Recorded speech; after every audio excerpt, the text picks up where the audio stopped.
නව ව්‍යාපෘතිය හරහා අපේ රටේ විවිධ කාලවකවානුවල සිදු වුණු සමාජ ඛේද වාචකයන් පිළිබඳව ඉතාමත්ම අගනා චිත්‍ර ප්‍රදර්ශනයක් සමග ඉතාමත්ම වැදගත් විග්‍රහයක් මේ රටේ විවිධ බල ප්‍රදේශවල දුක්ඛිත භාවයට පත්වුණු අසරණ භාවයට පත්වුණු අයිතිවාසිකම් අහිමි වුණු ජනතාව වෙනුවෙන් ඉතාමත් වැදගත් ඉදිරිපත් කිරීමක් අද දවසේ මේ ඇක්ට් නව් ව්‍යාපෘතිය ක්‍රියාත්මක කරලා තිබෙනවා.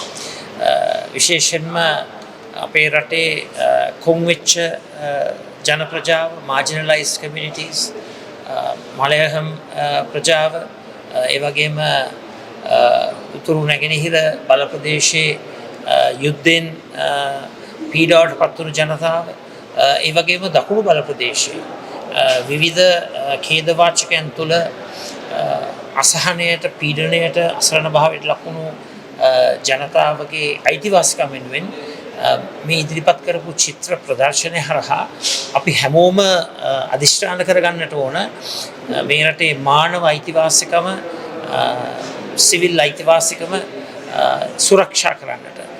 අපි විශ්වාස කරනවා මානව සිවිල් අයිතිවාසිකම් වලට ආර්ථික, සමාජීය, ආගමික, සංස්කෘතික, ඒ වගේම ඉඩමට තියෙන අයිතිය, ඒ වගේම අධ්‍යාපනයට, සෞඛ්‍යයට, මේ හැම දෙයක්ම අපි විශ්වාස කරන්නේ මානව අයිතිවාසිකම් හැටියට.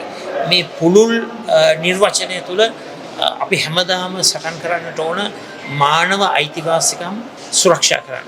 නිසා මේ තරුණ ප්‍රජාව ජාති, ආගම්, කුල, මල, පන්ති, පක්ෂ භේදයෙන් තොරව රටේ සමූහයාගේ මානව අයිතීන් සුරක්ෂිත කරන්නට මේ ඉදිරිපත් කරපු ව්‍යාපෘතියට මගේ ස්තුතිය සහ සුවපැතුම් පුද කර සිටිනවා.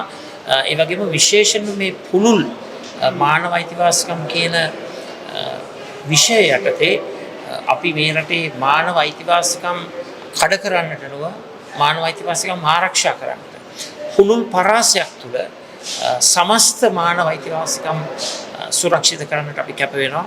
ඇත්ත වශයෙන්ම අපේ රටේ ආණ්ඩුක්‍රම ව්‍යවස්ථාවේ මූලික අයිති මානව අයිතීන් හැටියට සුරක්ෂා වෙන්නේ දේශපාලන අයිතියක්, සිවිල් අයිතියක් පමණයි.